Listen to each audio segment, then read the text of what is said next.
So everything started with Boris and me meeting in Unilever. Actually, we were working in procurement in Unilever for several years, first as buyers and then in the sustainable team, so sustainable procurement team, in charge of really turning around supply chains. And what we realized working there is just the massive impact that you can have if you do procurement well, and how you can really support smallholder farms and everything you could do.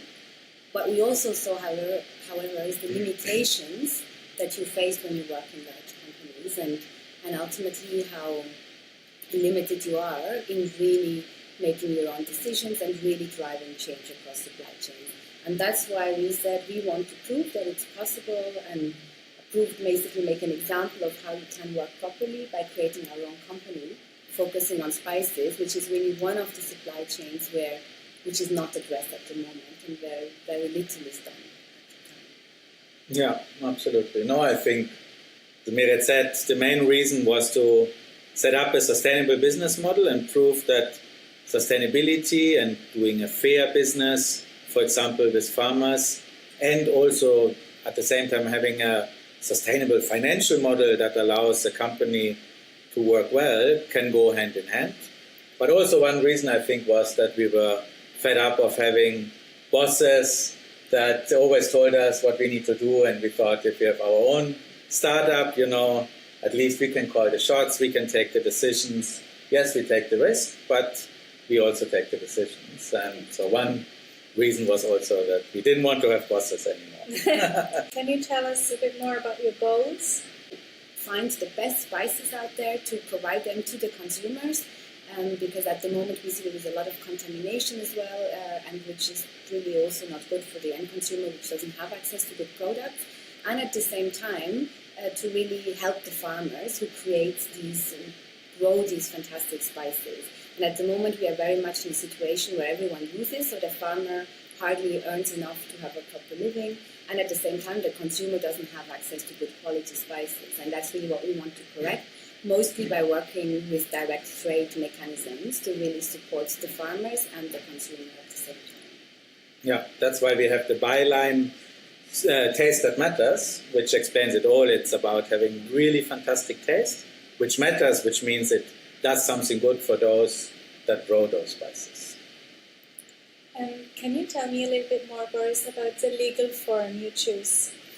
Yeah, so basically we are a Swiss company, and we chose the GmbH organizational form because we found that for our setup that is the right one. It allows us to basically have a serious organizational form if you speak to banks, if you speak to others, and at the same time allows us to have shares as co-founders.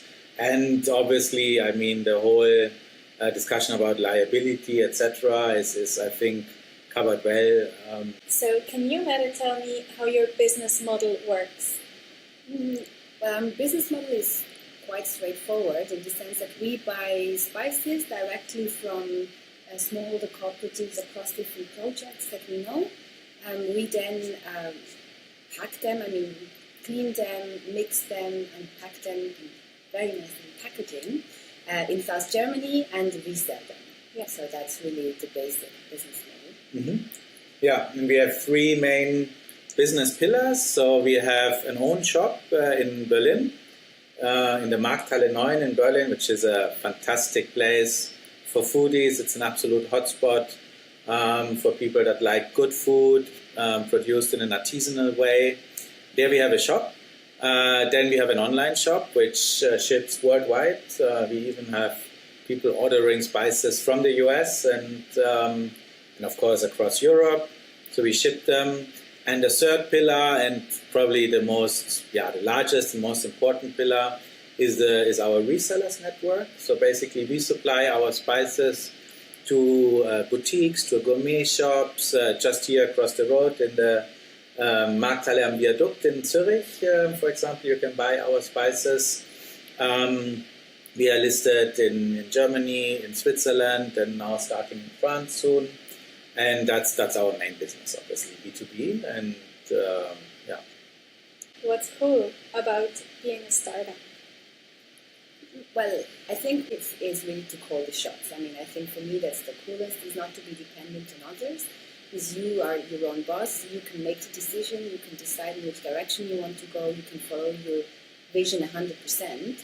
And we can say, well, this brand represents us 200%. It's exactly what we wanted it to be, both socially, what we're offering in terms of product quality and so on. There's no compromise. And that's only what you can do if you just are working on your own, basically. And you see what you create, basically, I mean, it's really a year ago, nothing was there. There was none of our products, our website wasn't there, nothing. So we, after years of work, we can really, see what we created, which I find important. Actually, yes. And you just, like Meret says, every day you decide yourself, your agenda, your program, what is your priority, on what will you spend your time, what do you think makes sense for you. So it's, being really self-driven instead of driven by others, which I think we enjoy a lot. And again, for us, there was a lot about social values, about being a fair partner to those we rely on in the first place, which are the farmers. And we decide basically that we will stick to those principles we have set ourselves, and there are no shareholders or other people that can influence that and can force us to deviate from our mission that we find is important. So what is not so cool about being a startup? Well, what is more difficult, obviously, is always the financial risks that you need to take. So certainly you don't become an entrepreneur to be rich or to earn better than what you did in corporate. So it comes with a certain amount of insecurity and not knowing what things will look like in a year. So in terms of stability and so on, there's certainly a bit of compromise that's needed. Yeah, and coming from a big corporate, you need to very quickly learn to do everything yourself again. In the old days, computer did not work, you call IT department, someone will come and fix it, Travel booking, you will ask your travel agent to find you the right itinerary, book everything done. And from A to Z, everything in a startup you need to do yourself, and you need to be prepared to do it. I personally enjoy it. I don't mind, but you need to be prepared to do the really most simple thing again yourself. Which pains or problems have occupied you recently? Maybe I have a couple of examples right on top of my mind. I think one of the biggest challenges startups face is that you will not be treated like big companies. Yeah.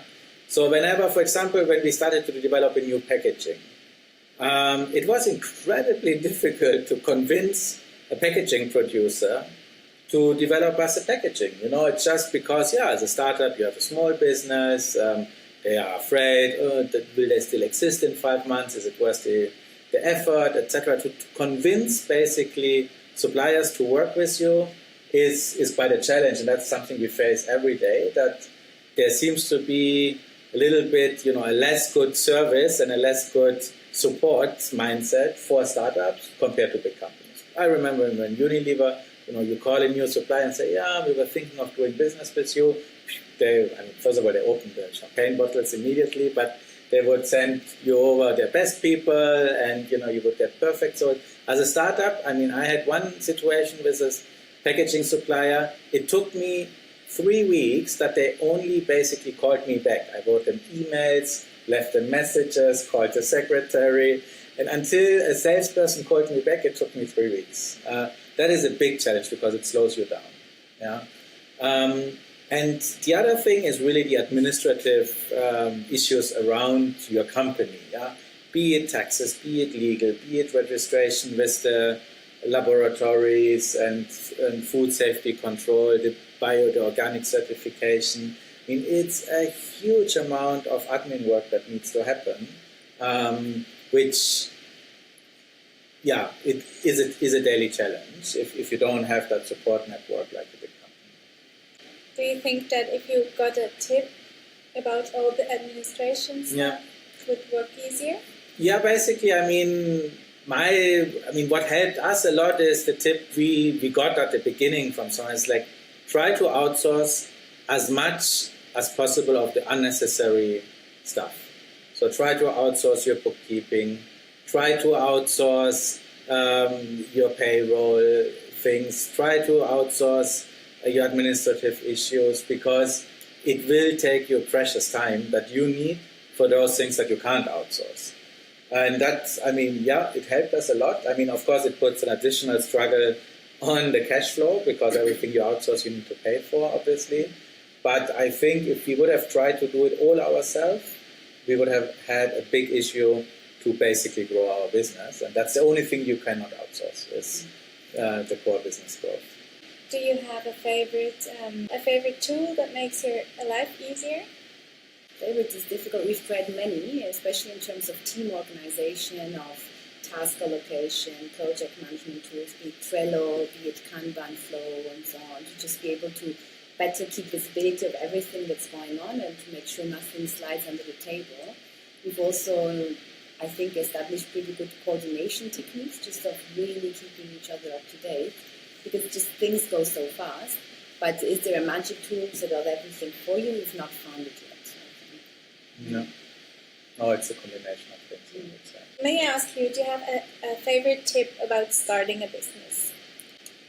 I think for me, one important aspect is really find the right partner. So for us, and I was lucky to find Boris, but it is a very important aspect, because developing a company on your own is very different from being a team from the beginning, from also going into being able to support each other all the way. So definitely everyone who's out there, I feel it is important to know who you start with and to make sure that it's someone that you really are willing, more or less, to marry, because that's more or less what happens in terms of time that you spend together. So that's, I would say, my first Absolutely. Do it with the wrong partners, and to then discover that you have different opinions on every single aspect of your business, I think will lead to failure. And the second most important thing is not to listen to too many advices from outside. We had the situation that when we started, oh my God, we got so many advices, and it were really things, where people were absolutely, okay, your design is the completely wrong design, you need to do it completely different. Actually, your product is even the wrong product, you need to choose another product, and your setup is, and once we said, look, we will be very strict on deciding to whom we listen and to who not, that helped us a lot to keep the focus and to keep the confidence that what we do is the right thing to do. That would be my second experience to share, is to really choose from whom you accept good tips. We are ready. Absolutely. I'm looking forward to play the game. Our partners. Important? Our spice growers. Kurkuma. For me, is golden milk and everything that's good around health and so on, Ayurveda. The only way to do a sustainable business. A temporary compromise when you're an entrepreneur. Fantastic colleagues. Very good promotion for us, really very good for our pictures and our design. A lot of fun. Adventure.